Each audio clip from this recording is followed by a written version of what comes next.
Yo, what's up mga ka-aircon? Good afternoon. Andito kami ngayon sa isang farm sa resort dito sa Alfonso, Cavite. Bale, nag-repair kami ng isang 3 HP na Mitsubishi Electric.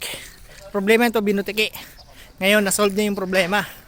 Ayan po, gumagana na. Bale, kasama ko sila Master V at si Master Bernard. Yan. Ayan, kung makita po ninyo, gumagana na yan. Ayan po, umaandar ng compressor.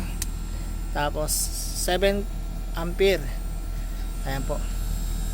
Ayan, malamig na yung tubo niya. Ayan, punta tayo sa loob. Punta tayo sa loob. Bali, ito po ay isang resort na pinarerentahan. JB's Farm. Ayan, dito tayo sa A-House. A-House. Ayan. Okay.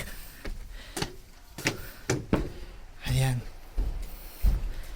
Ayun, lumabig na. Gumana na. Ayan. Okay. Ayan po, bali si Master Ching ang sa loob, kami sa labas. Ayan. Gumagana na po yan. Okay, salamat.